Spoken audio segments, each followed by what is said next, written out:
It's here. The Golden Retriever of Comedy Tour.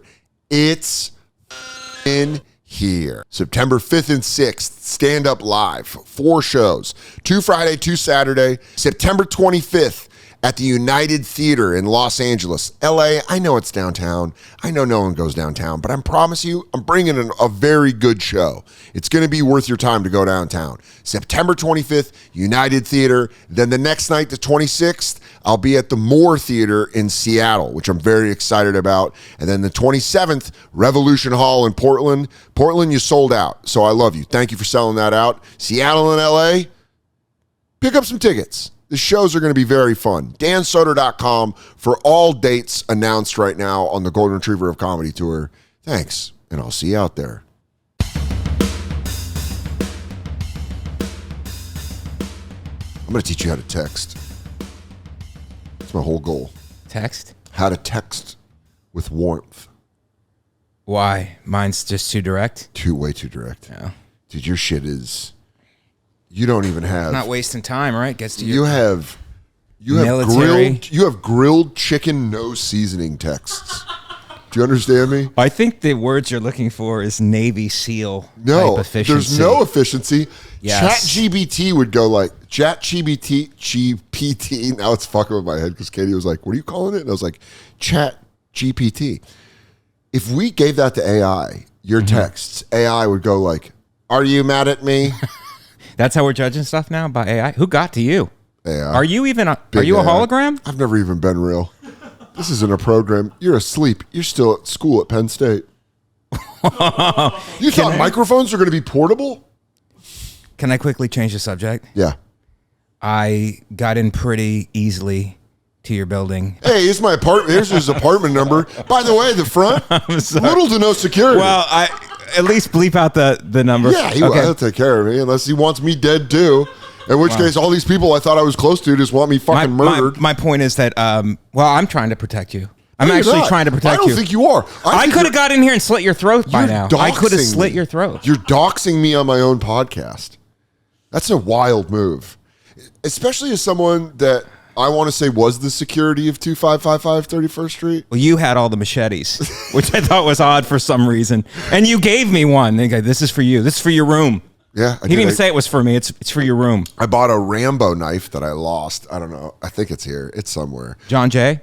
Yeah, I bought a giant John J. Rambo knife. Lambo at the Edmonton Mall at the Army Supply Store. And then I mailed it to myself to our apartment, which I probably held for a day watching TV, maybe put it on our coffee table. Did you have your WCW belt on or off? First off, WCW. Who buys a WCW replica belt? I had a WWF winged eagle on our wall. You're welcome. Right now I have the WWF World Tag Team Championship. I'm sorry. But why don't you go ahead and come in here and give away my address with your fucking boring texts? I was trying to get to something, though. What are you trying to get to? The Lord and Savior Jesus Christ? This is all he's pumping since the time he walks in the door. No. How are you with the Lord? Have you read your Corinthians? We'll get to the letter to the Romans. Let's get to it. We'll get to it. But Sermon on the Mount. I moved into my... You bought a building. place with no security. And his address is... and I'll tell you right now, his wife, real sleepy. So it's just a one-on-one, 1v1 if you get there. She goes to bed around 10. And then you can break in via window, front door. Mike's probably listening to some mantra podcast on his headphones. You'll be able to walk right in. But that's my point. You wouldn't. My security is better than your security. Dude, I will. First of all, it's set back from the street. We have you have a door guy? My door guys are pit bulls. Your door guy 3v3 didn't even check. He didn't even look up. 3v3. And I could have been carrying bombs. You're talking about my dog, Eduardo, who will fuck your shit up. You think this building isn't just chock full of boys from the BX? No, there's nobody from the Bronx who lives here. This is all preppy Our kids. door guys. Oh, they're Bronx guys? Yeah. You guys are cooked. Where are you guys coming from? Fucking Jersey? There was one guy who looked stressed and he just looked distracted. It's Roberto. You don't want a piece of him. No? You don't want a fucking slice of him. He'll take you out. Tell Roberto, meet me at Skankfest. Have it sanctioned by Louis J. Gomez, the Puerto Rican rattlesnake. We can live stream it. I guarantee I tap Roberto out. I don't even know jiu-jitsu. Louis really is train yard Don King. It's the way he puts fights together. He's like, only in America, only in Skankfest can you watch a mildly retarded stand-up comedian fight a socially awkward stand-up comedian. Only in America.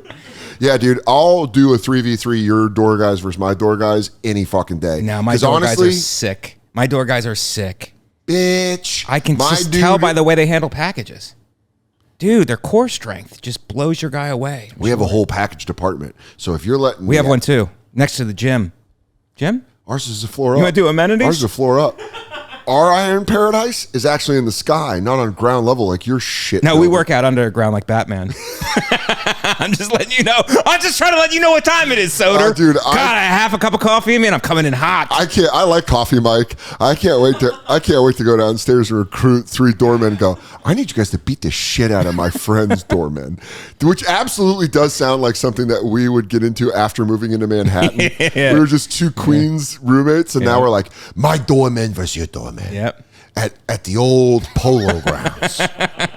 The last standing man wins a Christmas bonus.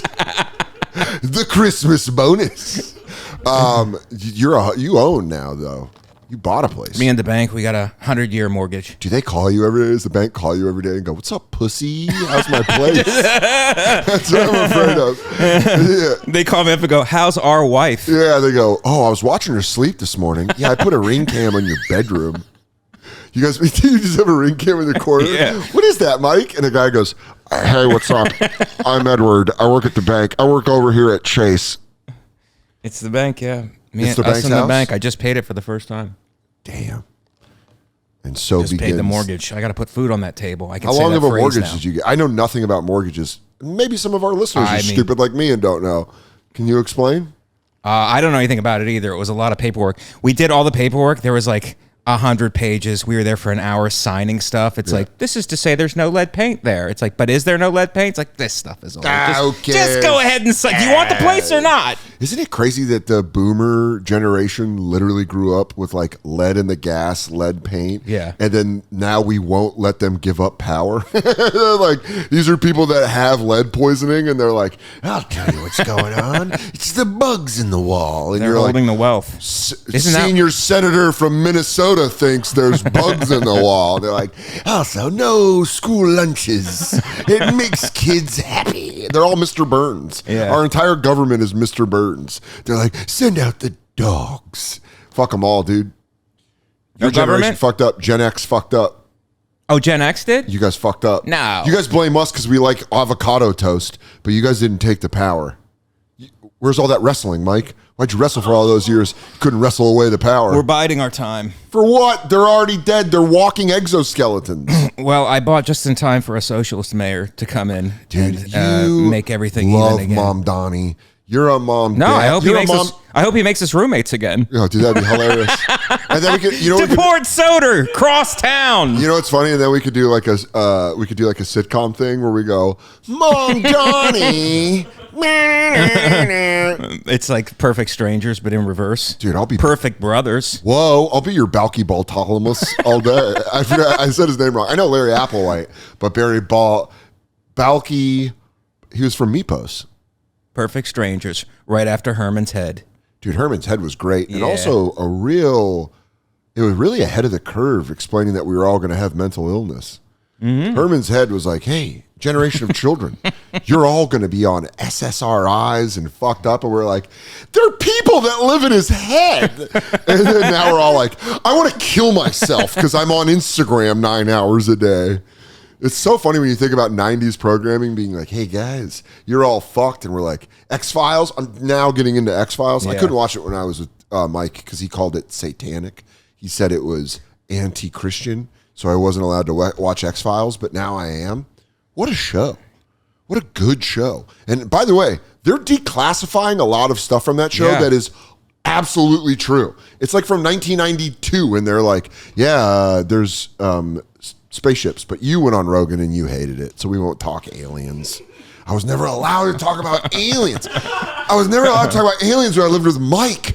Oh, it was like Footloose. I just wanted to dance. But you were John Lithgow, and you wouldn't let me dance. Now, when you started to talk about aliens, I was like, you have 35 seconds to make this about the Holy Spirit. You're on Christ time. Okay. You got 10 seconds to get this to God, or I am shutting down. Don't you miss knowing what's going on in the WWE and AEW? Aren't you curious what's going on in the world of professional wrestling now that we don't live together? It's been 2 years. Roman Reigns has lost his belt. I don't even know if you're aware of that. Did The Undertaker go to Hogan's funeral? And did Hogan rise up and hit who was ever giving the eulogy with a chair? Did Undertaker actually be an Undertaker for the funeral? Like do the balming and the makeup on Hogan and stuff? And that would suck. He goes, it was a character, brother. And they go, it's due. It's real. It's due now. You have to, Hogan dying, I felt a lot of ways about it. Yeah. You know, obviously Hulk Hogan wasn't a great dude. I don't know if you've heard the tapes. Quite the racist, but also, a real American nonetheless. I mean, he was a real American hero. He single-handedly. Wait, which one was racist? It was Hollywood Hogan. It was Terry Bollea that was racist. Okay. Hollywood Hogan redefined what wrestling is with the New World Order. Well, both Hogan's entrance themes were bangers. Hard to disagree. No one's had a better theme song than I Am a Real American and the NWO entrance. Fight for the rights of every man. When you were a little boy, wrestling was still considered real.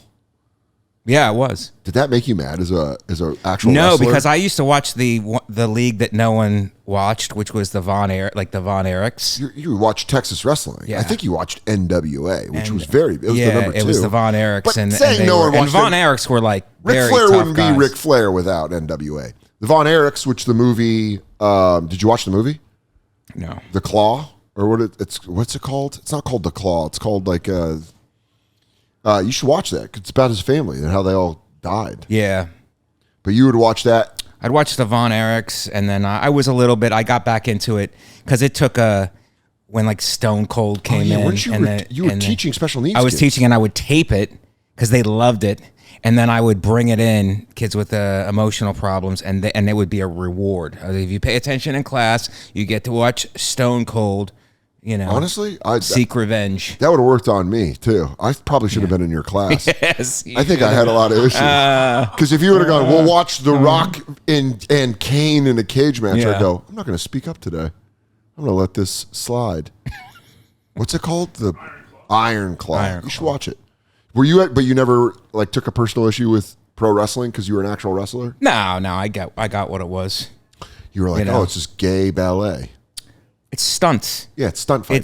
It's stunts with a narrative. Mm-hmm. So I understood what it was, and I could buy into it. I could suspend my disbelief and go, yes. Yeah, it was very like Stone Cold and The Rock and stuff. That was very exciting times. Dude, he called me, butt dialed, Stone Cold, and I immediately returned his call in a way that, while I was doing it, I was like, this is too fast.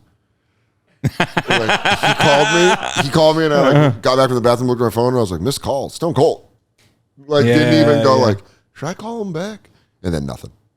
He's probably like, damn, son, you're too ready to go. But I was like, hi, Steve, it's me. We used to do that joke, Dan and I, when we were writing that show, that Stone Cold would get sick of working with us and be like, hey, can y'all stop calling me work dad? I'm not your work dad. And you're like, are you proud of me, work dad? I'm gonna ask you one more time, boy. Stop calling me work dad. So you'll be my work dad. And you're really proud of the sillies that we wrote you. It felt like, dude, after like 3 weeks of working with him, Saint Germain and I both were like, he thinks we're gay. Because we're like, and then we have a story for this idea. But did you love him? I still love Stone Cold. Yeah. He's the fucking man. It'd be great instead of shaking hands or something, he just a stunner. Great. And then leaves the room. That's how I choose to believe he goes through life. where he goes, "Oh, it's nice to meet you. You're going to be the the greeter at a Walmart." I love the turn, too. They go, "Hi, welcome to Walmart." He goes, "Oh, yeah." Everything. I would love it. "Hello, I'm your cardiologist." Everything's going. Yeah, dude. I felt bad for how much I made Vecchione watch wrestling when we lived together. Because I would have people over. I'm not against it, but I wouldn't purposely watch it. Yeah, but I felt bad because I would be like, seek it out. "Hey, I got about 16 nerds coming over to watch Royal Rumble." Yeah. But then we'd order that Michelangelo's pizza. I know you remember that. I know you remember with the good times, the pizza, baby. Man. I know you remember. I love the whole thing. I speak in glowing terms about our experience together, and we lived together for other people's taste way too long. Dude, it was funny when people would start shitting on it. Where they're like, "What, do you guys still live together?" And you go, "Yes, and I'm saving an incredible amount of money." We're saving money. We order pizza. Dude. It's like we both would date women, and they'd come over, and then they would go home, and then we would hang out, and it was the perfect still the favorite situation. I don't know if I ever told that story on the podcast. If I did, I'm sorry I told that story, but it is a real life situation that we watched happen that was so funny. Was when you had been dating your wife before. You're Katie. We both are in love with Katie's. Double Katie's. We're marrying Katie's. He already married his. Mine and my Katie and I are lazy as shit. But you had been dating Katie. I just started dating my Katie. And remember we were watching, me and my Katie were watching Cheer, the Netflix documentary about, it's like Last Chance U, but for cheerleaders. Yeah. And we just put it on because we're like just sitting in the living room watching it. And it's me, Vecchione, and Katie Nolan, my Katie. And we're watching it. And at the beginning of the episode, they go like, "Now this town where the college is they're like, the biggest thing here, we got a fruitcake factory. It just makes fruitcakes, right? It's just like a real throwaway thing. And then they do it. Obviously, it's funny, whatever." So we're watching the episode. It's about cheerleaders, where there's a lot of male cheerleaders on this episode. So we're watching, and then Katie Hannigan, Mike's wife, comes late. And we're like an episode in. So we're watching like a second episode, and Katie Hannigan sits on the couch, and then my Katie goes, "This guy doesn't work. What do you send him to the fruitcake factory or whatever?" And his Katie's like, "What the fuck?" Like thinking Katie Nolan's like homophobic. And she's like, "The fuck is wrong with you?" She's like, "Yeah, send this guy to the fruitcake factory." And then we had to go, "There's a fruitcake factory in the town." And Katie Hannigan was like, "Oh." It was so funny watching that miscommunication. Because I watched Katie, the first time my Katie said it, your Katie was like, "Ha." And then again, she was like, "Send him to the fruitcake factory." And she goes, you know what I mean? And then I was like, I don't think she knows that there's a fruitcake factory in this town. Oh, fuck. That was a fun miscommunication. I had another miscommunication. She goes to leave one day, and she says, "Bye, Dan." And you don't say anything, and she walks out. And then she calls me later. She's like, "I said goodbye to Dan. He didn't say anything to me. Do you think he didn't hear me?" I said, No. He's on a show.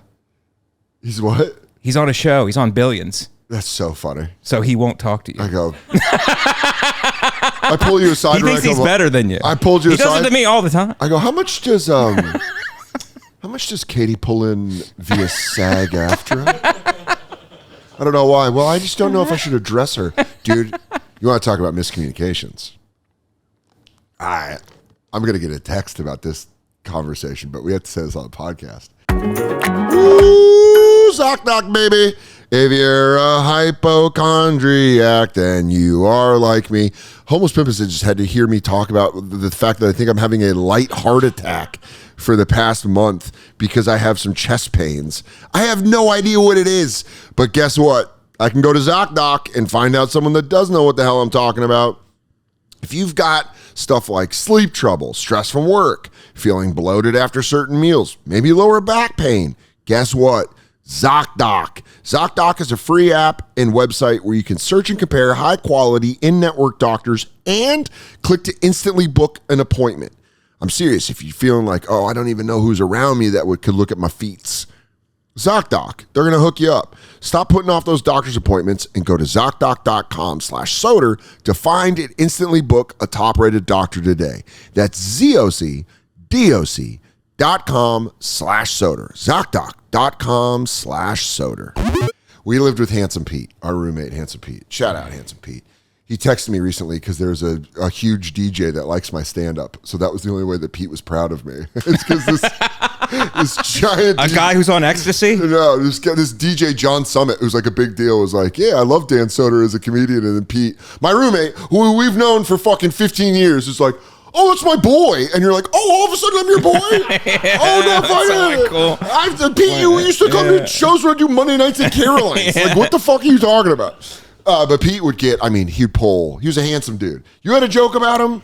He's a handsome dude, but baby face, MMA body. He's a shredded body and a baby face. Yeah. So it's a baby face. It's like, oh, women can I can trust this baby face. But then he was built like a Russian. I'm sorry you're gonna have to do so much work and see if we retell stories because I'm afraid we're gonna retell stories from when the first time he was on. But we didn't know Pete. Pete, first off, all American, loves football, huge Dolphins fan, fins up. And then you hear him get on the phone with his parents and he speaks Russian. And I don't know if you've ever known anybody that's Russian American, but when they can speak Russian, you feel like you live with a spy. Yeah. Because he goes like, hey guys, and you know what? I'll go pick up some milk later. And he's like, my mom's calling me. Goes to the room, he's like, Mike and Dan. I heard that. What you did say our names. What were you talking about? But he would... Pete would pull the craziest pussy. I mean, it was insane. I don't know where he is now. He probably lives on a houseboat somewhere. He lives in Florida. Does he live on a houseboat? I picture him living on a houseboat with like women and. He's doing good, dude. He's running one of those businesses where they like take shitty hotels and make them super awesome. Startup. And he just goes like he would tell us. This is when I was still waiting tables. He'd be like, "Yeah, I gotta go to like I don't even know a club name to even insert, but it would be like Grove or something." And he'd be like, they're paying me to go have dinner with these hot chicks. And you're like, what?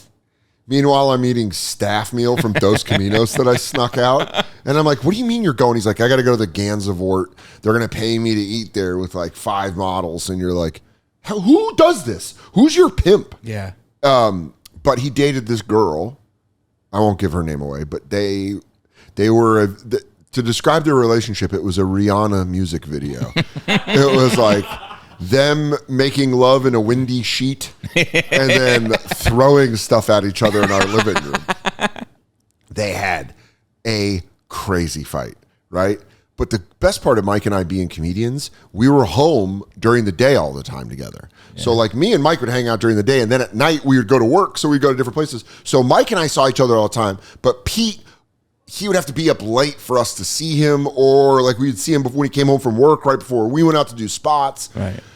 So anyways, he gets in this fucking drag out fight with his girlfriend. It's like when a roommate is fighting with a girlfriend, you just are like, I'm shutting down. I'm going into my room. Yeah, I lived in a windowless room. Right. So I was like, I can breathe for 45 minutes in there. I hope they clear it up. But I go in the room and they fucking have like a fight.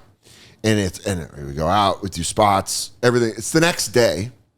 I go get us coffees at Dunkin'. I walk back, I give Vecchione his coffee, and then I'm like, did you hear that fucking fight with Pete? And he's like, dude, that was fucking crazy. I was like, she's nuts, dude. She's fucking crazy. She just was like breaking shit. Yeah. And Vecchione would always. It was that fight was contained in his room, I think, though, wasn't it? Yes, it was. We was. could just hear. Yes. In Vecchione's room, he had a hallway, but his desk was at the end of the hallway, and that's where he would sit. And I would stand at the door, like leaning against the door frame, being like, shit was nuts. She's fucking breaking out, taking my little sips of iced coffee. And then I backed up a little bit, because their bedrooms were next door to each other, and Pete's door was ajar. It was just ajar. And I like backed up, and we're in the middle of talking about it. And I'm like, yeah, she's crazy. And Vecchione, it was like Lyle and Hardy, where I was like, and you were like, what? And I was like, she's in bed. Yeah. And she was just in bed on her phone while we were just We talking. didn't think anyone was in there. We thought no one was the home. door was cracked and no one was in there. Full volume recapping the fight. Honest opinion of the fight. Yeah. Oh my God, I left. I think I went to Neptune Diner and called you and was like, I had to leave until house. Things cooled down. Yeah. I was scared. She was scary. She was scary. She was a scary person. Because she didn't have a sense of humor about it. No. Yeah. And then about how wacky it is. About, from a perspective of they're having a fight in a very small space with two other guys who are kind of just hanging out and like. Yeah. No, she didn't say anything. No. But then Vecchione and I we were watching TV. Well, they broke up. They broke up, and we were very honest. Sometimes when your roommate breaks up with someone, you're too honest. And they go, we broke up. And you go, what a... And they're like, yeah. And you're like, couldn't stand her, dude. Yeah. Hated when she came over. Yes. Hated her. And it wasn't working. It wasn't working. You're better off. Build your life back like up. Shit. Yeah. She would talk shit to him in a way where you're like, you're such a good dude. Don't listen to that. So we let it out. We both let it out. And then like a week later, we're at home, stoned, watching Family Guy. And the door opens and it's her. And she goes, the bitch is back, like that, and like walks through the living room, and we're like, so he told you, huh? And that's like 100% like, fuck. Yeah. Well, you heard it. But it was, I mean, living with three guys, was. But the women he would get was just insane, and he must have had like he was like a charming. He's a good dude. He's a good dude, but like a lot of guys are good dudes. There's something that you could turn on. It has to be a charming thing, but also you have to have the gumption to be able to close and bring them home and be like, look, you have to have like balls to be like, look, let's go back to my place. And they're like, okay. To him bringing girls home stories that Vecchione definitely remembers. When I tell you this, it'll jog your memory. When I used to smoke cigarettes, I was like, that's when I was the door guy. He called it ripping butts. I sure did. He calls it smoking cigarettes now. Ripping butts. But ripping butts back then. Ripping butt. I'd be like, I'm going to go rip a butt. And I would be out front smoking cigarettes, and he would bring girls home, and I'd be like the door guy. Like, I'd be there to like greet him. I'd be like, how you doing? And he brought this girl home, and they're like, he's like, sloppy. Sloppy. Sloppy drunk. They were both drunk. And he's like, this is so-and-so. And I was like, hi, nice to meet you. And I'm smoking a cigarette, and she goes, we're going to go live out our fantasies. And I was like, the fuck are you talking about? I was smoking a cigarette, and I was like, what the fuck? I wanted a 300 kick her off our stoop. I was like, shut the fuck up, you dummy. And then they went in and then had sloppy sex, which always sounded like they were slapping. Yeah, they were hanging. I always said it was like they hung up a picture and they were looking at it like, that looks even. It was like that rhythm. Remember one time he banged in our shower and both of us were in the living room and we were like, what are you doing? It's a 3-bedroom, 1 bath. And like Vecchione and I are like, yeah, he took her in there. And then we hear like from the bathroom and we're like, no fucking way. We would get so bad. I gotta go in there next. I know. I gotta poop. And now it's all humid and filled with sex air. Ew. And you know what? I am talking shit, but I used to take naked dumps and smoke cigarettes when I was hungover. Vecchione had to live through that for a little bit. I'd be like crazy hungover, and I'd just kick my basketball shorts off and fucking have one Camel Light and a lighter in my hand like a prisoner. And I'd sit there buck naked and be like, just shitting and smoking. Oh, it was the best. And then, dude, and Vecchione, I'd come out of the bathroom, and him or Pete would be like, hey, dude, you can't be doing that. You can't be doing that. For Pete to tell you can't be doing something, it had to be crazy. Pete was like, I'm sorry, man. You just can't be doing that. I'm sorry, man. I go, yeah, I was drunk. But I caught you at the end of smoking. It wasn't really that long that you were smoking. You stopped smoking pretty close. About a year, but Vecchione would come home, and I got into The Wire, but I was still waiting tables. So I would watch episodes of The Wire late at night. But I'd be drunk, so I'd have to re-watch them because I would be blacked out and I wouldn't remember that I watched season 4, episode 3. And then Vecchione sometimes would have later spots at the cellar, and I'd be drunk watching it. And McNulty would light up a cigarette, and I'd be like, right? And I'd just like pull out a cigarette and light it. Vecchione would walk in our living room and be like, what are you doing? And I'd be like, by the window, like, sorry, I'm drunk. And McNulty was smoking. And I wanted to finish the episode. I got to open cafe tomorrow. But yeah, and then the other story this is an all-timer. This is one of the funniest. It's one of the most scared I've ever been stoned. I know what you're talking about. Yeah, so Vecchione, I'd always have to talk him into getting high. Because he'd be like, nah, I don't want to get high. And I'd be like, come on. And how Vecchione takes a hit, it's just exactly the way he texts, the way he does everything. It's very efficient. So like he would like take a bowl, and how he takes a hit is he goes, and you're like, damn, that thing's in there. Yeah. That thing, he fucking sends it. Vecchione takes a hit, he goes, and you're like, yeah, that thing's in your butthole, dude. Relax. So I convinced him to get high in my room, or maybe we just smoked in the living room, which is in the front, which is in the front of the building. Yeah. And we're like watching Family Guy. Dude, getting high with someone that never gets high brings you back to getting high when you first got high. And you're like, you want to watch something silly? And you put it on and you're like, this rules. Yeah. And we'd watch like usually an hour of Family Guy after we got high. But it can also work against you in the sense that it's almost like a meditative exercise. Yeah. Because your brain, you're used to it. I'm not used to it. So my brain starts to go crazy. Yeah. Like your thoughts start to race. Yeah. Like this idea of like getting high and being like, hey man, everything's great. It's like that. I don't know who that happens to. It's not me. Yeah. You get high. You go, why am I thinking about that? Did I wash my socks? Why didn't I wash my socks? Am I fucking... Well, then it's the thing where it's like, I think I'm gay. I can't control my mind. Sure. So it's like, instead of just like releasing and enjoying. But that's actually a good description of what happens when people freak out on weed, because everyone thinks they're like, whoa, I'm too relaxed. And it's like, nah, dog, I got a traffic jam of thoughts up in my brain right now. Yeah. I'm bumper to bumper upstairs, just being like, in my head, it's just cars honking. Yeah. Like, and I'm like, But it's what you're supposed to do when you meditate. You're supposed to just sit back and like, you're not supposed to try to stop the thoughts. You're supposed to witness them and watch them and release them. Yeah, so it's actually a good exercise to be like, all these thoughts. It's like just release. Open a new lane. Release. Yeah, let them through. Yeah. So we had watched Family Guy, but, we were very high. And Pete came home and just went to his room. So that's exactly what happened. Yes. Pete went home and he went to his room. He walked in. Oh, no, he was FaceTiming a girl. Oh, that's right. He was FaceTiming on the phone. And he walks in and like, being a third party to a FaceTime, it's the gayest shit in the world. Watching someone go, yeah. Yeah. Like people that are on the street FaceTiming, I fucking hate them. Yeah. They go, no. And it's just like New York City. Yeah. Like sometimes I try to get on their FaceTime. If like a girl's there and I'm walking Myrtle, I'll like pop over her shoulder. Because just for once, I want someone to go like, is that the guy from Billions? Just over a little influencer's shoulder. So Handsome Pete comes in the house, FaceTiming a girl, having like one of those conversations where he's like, yeah, I don't even know if I've been on a yacht. What's up, guys? And this is me and Vecchione high as shit, just raccoon-eyed, watching Family Guy. And we're just chilling. Weed's on the table. I had like a fucking bag, I remember. I had like an ounce on the table. Flex. Sorry, kept it in the coffee table drawer, bro.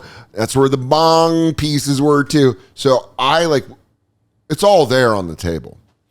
We're watching Family Guy. Pete FaceTimes into his bedroom, and then we're just sitting there for like 2 minutes. And then it's like a knock. We're on the first floor. It's like a knock on our window, like, and we're like, the fuck? Sometimes you'd have bums. We had bums a couple times come because you're on the first floor. One time when I first moved in, this is like a couple years before you moved in, before I had curtains, it was literally like the first weekend I was living there. The door was open and I had no air conditioning, so the windows were open. This fucking crackhead's like, it's a nice place. You know, Jesus. I was in the kitchen. I was like, excuse me? And they're like, it's a nice place. And you're like, okay, can I help you? And they're like, how much you pay? And I was like, get away, go away. And they're like, but it would happen a couple times. Like you'd have like a bum like knock on the window, or go through our trash because our trash was right in front of our windows. Yeah. So they would go, which is pretty healthy to have your trash right by one of the open windows when it's a nice springtime breeze. When I could smell, yuff. So Pete FaceTimes. He goes to his room, and then we hear a knock at the window. And I'm like, I look at Vecchione, I'm like, what the fuck? And I get up and I move the curtain, and it's just a police flashlight on my face. And it was like, cops, open up. And then I'm like, and I shut it. And Vecchione is like, what? I was like, it's the cops, dude. I remember you getting up and going around our couch to your room. Like you were about to go to your room. Like I had nothing to do with this. And then I looked because I thought it might be people impersonating the cops because we had busted a dude pretty close before that impersonating Con Ed. They were going door to door going, hey, we're with Con Edison. Could you bring us our bill? We want to make sure it matches. And then they take down your information and they steal your shit. Like that was like a hustle that was going on in Queens, and I caught the guy because he's like, you can bring one of the bills, and I go, oh, what are you, one of those fake Con Edison dudes? And he was like, I gotta go. And you're like, oh my God, so you are. So I was like, oh, this might be someone faking being the cops or whatever. And I look, and it's fucking NYPD, like cruisers out front, 3 NYPD. And I go to the door, and the guy's like, you know, in his fucking shoulder radio, like, yeah, hold on a second. He's like, how you doing? Someone ran out of a cab? And I went, we've been watching TV for like 2 hours. And he's like, yeah, someone ran out of a cab and ran in here. And I was like, I don't know. And then I go knock on Pete's door, and he opens the door, and I was like, hey, did you run out of a cab? And he goes, I know what happened. And then he goes outside. Turns out this motherfucker was FaceTiming and just didn't pay the cab, and then just went into our apartment. Or he swiped his card. It didn't. That's what it was. It didn't go. It didn't and clear. he swiped it and just left. Who swipes it and doesn't even check if it went? That's FaceTime energy. He was going like this. Oh, yeah, I know. All right, thanks, bro. And shut the door. And the guy's like, my friend, no pay. My friend did not pay. Yeah. And then the guy, there was NYPD on our block, so we went and got him. But, dude, I remember that. Opening the window, and then you were like, I can't watch Family Guy anymore. After they left, you're like, I'm fucking freaking out. And I was like, well, they're gone now. But, yeah, dude, he would bring chaos into our apartment. Yeah. But Family Guy would calm me because I'd be focused on the jokes or whatever, would calm me down. It's my joke from my HBO special about you eating too many edibles. Oh, man, that was rough. But I remember playing PlayStation and being like, and the joke, I collapsed it a lot, but I remember eating that edible. I came back with California chocolates, and you had been eating like little Tootsies. You had been very careful. And I was like, you should have half of one of these chocolates. And I ate a full chocolate. It was 25 milligrams, which isn't crazy, but I gave him about 10 to 15. And then I'm like sitting there playing video games, and I was playing WWE 2K18. And I specifically remember, dude, I was doing a match with like Seth Rollins and like Sheamus. And I remember I was so high, I was like, yo, this is a 5-star banger. I was like, that's how high I was. I was playing PlayStation. I was like, ooh, this is a pay-per-view. And then I was like, why am I so into this match? And then I put the controller down, and I was like, I'm fucked up. And then I looked up, and you were just standing in the doorway of your room holding that gallon of water, and you go, you gave me too much. And I did. And you were like, I'm freaking the fuck out. You poisoned me. What was in it? Yeah, what was in it? Was something else in it? Was it K2? What are the kids afraid of now? Something's in it. And then what's funny is I put it on Family Guy. And no, you really had to talk me down. Yeah. Because I was going to call an ambulance on myself. Oh, yeah. Because I was like, I gotta get to a hospital. Oh, my brain is going crazy. I gotta get to a hospital. You're going, dude, my brain's going nuts. My fucking chest. You're like, I'm gonna go to the hospital. And I was like, nah, man, you're good. No, you did it. You did a very, you say in your special, where it's like you did a very fatherly, like, yeah, I go, hey, buddy. Hey, buddy, right. You just calm down. Let's watch Family Guy. Drink some water. I go, does water help it? Does water help it? And swear to God, you drank a glass of water. Halfway through an episode of Family Guy, you were zonked out on the couch. Yeah. I like wanted to put a blanket on him. I wanted to be like, there's my guy. But you would fall asleep. You would fall asleip high, and I would try every night. I would try to wake you up to go to bed, and you would not wake up. You would not wake up. And finally, I was like, because when we first moved in together, it's like we didn't really know each other that well. So I was like, how far do I take this where I shake him and go, Dan, you got to go to bed? It's like, because I would get up and my eyes would be like dark red. You know when you're like that high and you're sleeping, when you're like up, you're like coming out of the mud. Dude, it's so funny you say that because Katie has the thing where when we first started dating, I would do that. I would like, especially during the pandemic, like she'd be in the other room playing PlayStation and I'd be watching TV and I'd just fucking crash out on the couch. And then she'd wake me up and I'd be like, bah! Like that. And she'd be like, okay, I can't wake you up. She'd be like, yo, it freaks me out. You're a live wire. It freaks me out because I'd be like, dead asleep. And she'd be like, Dan, you want to go to bed? I'm like, so now it's so funny. It's happened last night. I was like watching Monday Night Raw and I fell asleep. And then she just comes in and she goes, hey. She'll talk to Myrtle because Myrtle always falls asleep at the foot of the, when I'm like lay down on the couch, she'll lay next to the couch and she'll go, hey, like she's talking to Myrtle. Hey, Myrtle, do you guys want to go to bed? And I'll be like, she learned how to do it instead of going, hey, you want to go to bed? I'm like, oh! I used to just freak the fuck out. She starts making all kinds of ancillary noise with her keys and Oh, stuff. ching, ling, ling, ling. Wind chimes. Dan, why do you have wind chimes in the kitchen? To wake me from my night nap.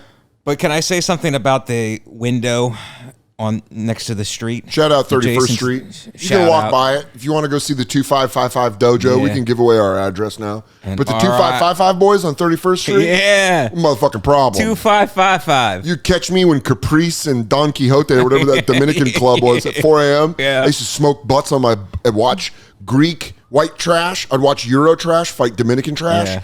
Great. It would always be because of a girl. It'd always be because either like a Greek girl was dressed up and one of the Dominicans was like, or one of the Dominican girls was walking by and the Greek guy's like, and then they'd be like, fucking dude. I'd knock on the window. I'd be like, Vec, you should come out for this.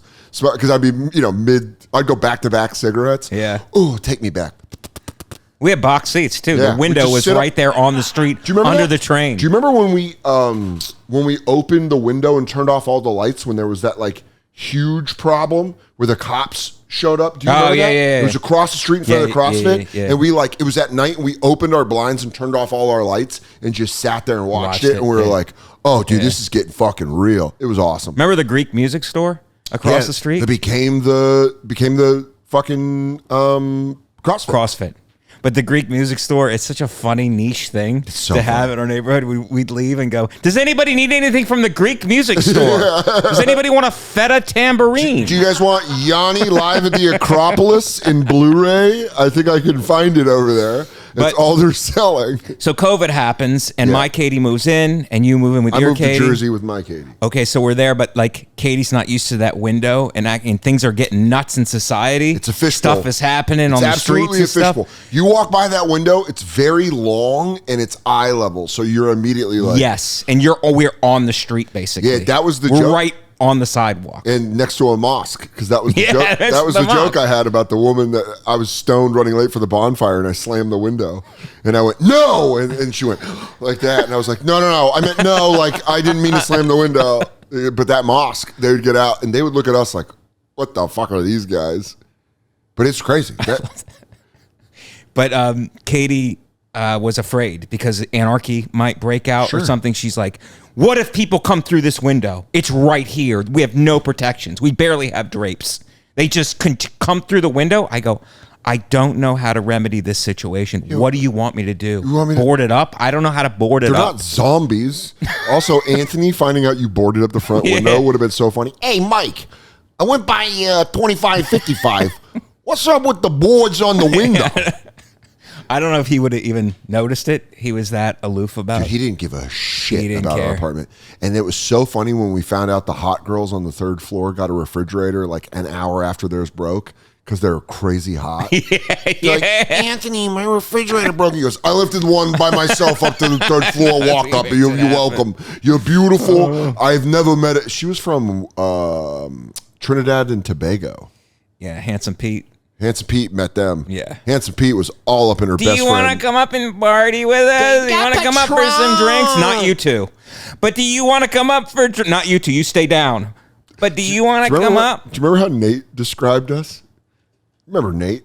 You remember our friend Nate Bargatze? When he stayed on our couch one time, do you remember that? And he said, and Pete brought a girl home and Nate goes, I mean... what does this girl tell her friends about this place? Dude, that was so funny. Nate goes, I don't know. You know that guy I hooked up with? Well, apparently he lives with a bridge troll and a former Mr. Pennsylvania. Just hearing my voice in that windowless room going, hey, Pete. He's like, apparently he lives with a dragon under the bridge for clues and a former Mr. Pennsylvania. And then, dude, the thing that Nate had me laugh is one time he knocked on Vecchione's door late at night and you unlocked it or whatever. And Nate goes, stops by my room and he goes, what's up with all the locks on Vecchione's door? And then we did a thing where you're like, hey, Mike. It's like, and then a shotgun barrel slides out and you go, sorry, I thought you were bed bugs. Dude, that joke used to make Nate and I laugh every time he'd stay with us. Sorry, I thought you were bed bugs. No, but she was very paranoid. I'm like, I don't know. We got into a big argument about it. Really? She's like, I don't know how to remedy it. I don't know. It's just there. She's like, it's just there. It's just there. The windows, like, do the windows even lock? Did they even like? One of them did. One of them didn't. Yeah, and it's like that's kind of dangerous. One of them definitely did not lock on the street. Yeah, we have no protection. It's not like it's a floor up or anything like that. And I tried to comfort her. I'm like, look, no problem. Dan gave me a machete. It's in my room. We'll just use it. If someone breaks in, it's on them. We'll just stab them. We'll take turns stabbing them. I'll stab them a little bit. You stab them a little bit. I had a lot of weaponry. When I brought that to Kate, that was a lose-lose situation because you didn't trust my collection of knives. Yeah. Your Katie didn't like it. No. So I come back to Queens 7 weeks into COVID, make a little survival bag that include a machete and another knife and an axe that does like a bunch of other stuff. And I brought it to my Katie's. Swiss Army axe. In Hoboken. And she goes, okay, this makes me nervous. Dude, the funniest fucking thing that just reminded me of this is years ago. An ex-girlfriend of mine was staying at my apartment, right? Because she had a thing in the city the next day. And she was like, can I stay at your apartment? And I had to film Billions crazy early. So I was like, yeah, I got to go to set. But like, you just stay at the house or whatever. Like, Vecchione will be around. This is when it was just me and you. And I was like, just hang out. I'm on set. And she sends me a picture of the knife that I had next to my bed. And she went, okay, that made me nervous. And then she takes another picture of the axe in my fucking closet. And she goes, this is sus. Are you a serial killer? And I was like, no, I'm sorry. How do you protect your house? But I had to like talk her down via text. I'm like, no, I just fucking, whatever. I bought a fucking knife. Don't be gay about it. I'll cut you up, bitch. I'll make you my next The axe trophy. and the machete are my two doormen. Hello? Dude, your doorman will get fucking mollywopped by mine. No. You think Eduardo wouldn't fucking, I'll just do. How's he going to do against an Albanian? Now that you didn't tell me. Now that's hedging my bets. And he's shredded too. God damn, he's shredded. I think. Yeah. I don't know. I don't want him to hurt. I like Eddie. Yeah. Eddie's You'd have to my protect guy. him. You'd have to step in. You'd have to throw the towel. I go, fight me. And you go, okay. And I go, I'm just kidding. What are you doing? I live in the building. You're crazy. Yeah, like building, like I turn into a building pussy. What are you doing? I live in the building. Stop being mean to me. I don't know how it is here, but in our building, like you have to have every contractor register.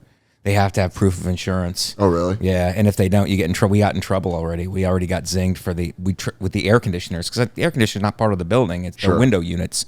So, and they were like, we were wheeling them out, and they were like, you can't do that. We got an email the next day, and Katie was like, she's like, we're pariahs now. We can't even walk down there. We hold our heads up. I mean, we're going to be out of the building. I'm like, Katie, I'll go talk to the guy. The bank calls you. He's like, what are you doing? Hey, Mike, what are you doing with our place? You got to clear the contractors with me too. You go, there's a bank. And you go, no. I'm the owner. You live in my apartment. I didn't know I was living in North Korea where I have to register everything. Is this your first door guy building? Yeah. It's weird. It's a weird adjustment. It took me 6 months to not ask them if they wanted a coffee or a soda when I went out. They would look at me like, okay. I'd be like, I'm going to Dunkin'. You guys want anything? And they're like, yeah. After a while, they're like, yeah. And I was like, I meant it. I'd get them coffees and shit. So there's a park outside, and it's a huge building, and there's a park in the middle of the two buildings. Do they let dogs there? No dogs in the park. You can get dogs in the building, but only if you own it. If you rent, I don't think you can have them. Okay. So, but I said, let me go ask those guys if I can run in the park. Oh, they don't know about your psycho Batman workouts. They don't know about They're going to find out that not rich Bruce Wayne is living in their building. You want to know what Batman was like if he's a billionaire? Batman, Michael Anthony Vecchione. If he was a short, fat Italian. Still trying to train? Dude, when I was watching that the mass shooter in Midtown or whatever, Katie and I were talking about how all cops grab their bulletproof vests like this now, like football pads. Yeah. And I was like, for some reason, it made me think of your joke where you were saying you look like a Staten Island cop. Yeah. And not the nice type. I was too short to play linebacker in high school. So now I got to take it out on somebody. Yeah, that was it. That was the line I thought of. Too short to play linebacker in high school. Now I'm going to take it out on everybody. Like the way they were holding their pads. I was like, oh, that's like Vecchione's joke. But you were saying you asked them if you could do one of your psycho workouts. I just was like, this would be perfect if I could train in the basement, and then after the workout, after the weights, I could run for 15 minutes in the park. There's enough room to run. And he goes, yeah, people do it all the time. I thought it was going to be a big, after the air conditioning thing, I'm like, yeah, you didn't know. They're real strict. But it's almost a good thing that they're real strict, because then people just don't do whatever they want. Like our upstairs neighbors in the last place, it's like just stomping. I knew every move, and it was a small Asian girl, and just stomping to the bathroom, stomping back, dropping stuff on the floor all hours of the night. Can I get racist for a second?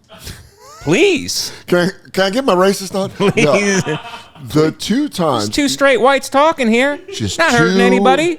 An elder millennial and a Gen X really saying some stuff they shouldn't into a microphone.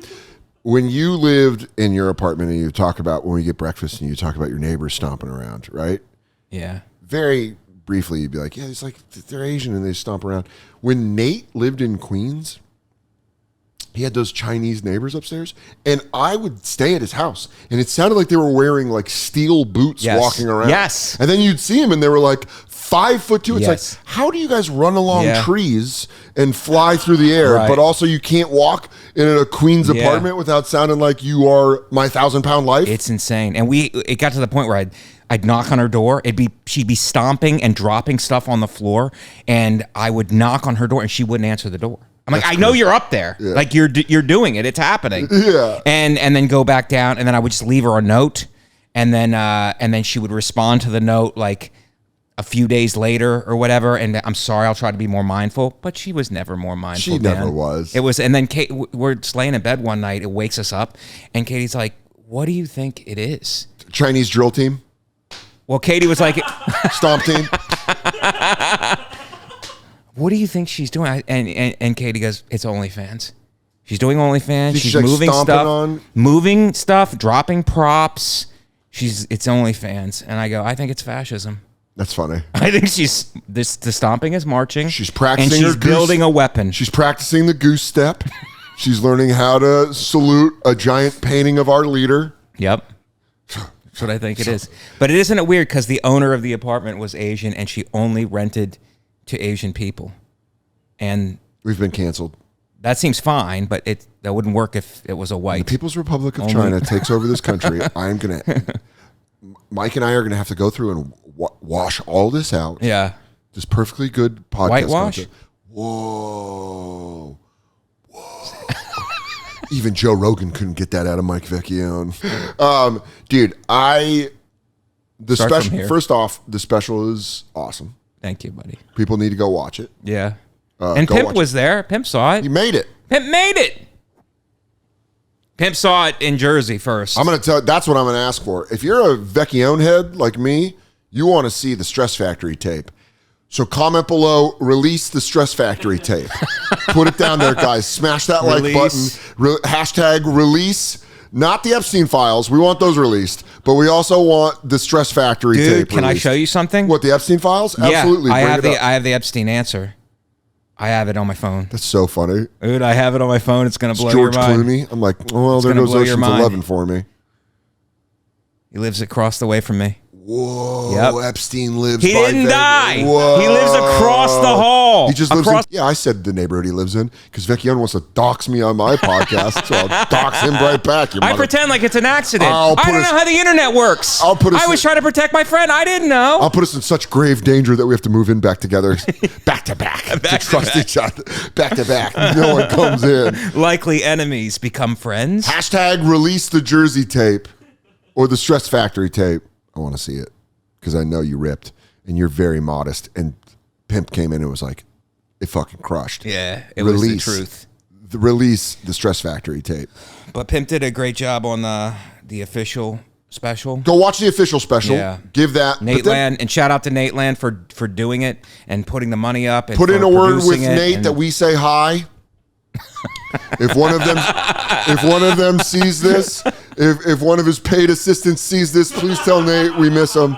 We miss him coming and staying on our couch in Queens. For real, go watch Mike Vecchione's special right here on YouTube. Or if you're listening to the podcast, go over to YouTube and watch it. Give him some clicks. He truly is one of the funniest human beings alive. He's one of my favorite comedians to watch. His joke writing is, you're like one of the funniest people. You've made me laugh harder than anybody on this earth. I love you to death. You're like a brother. Go watch the special. Thank you for listening to the podcast.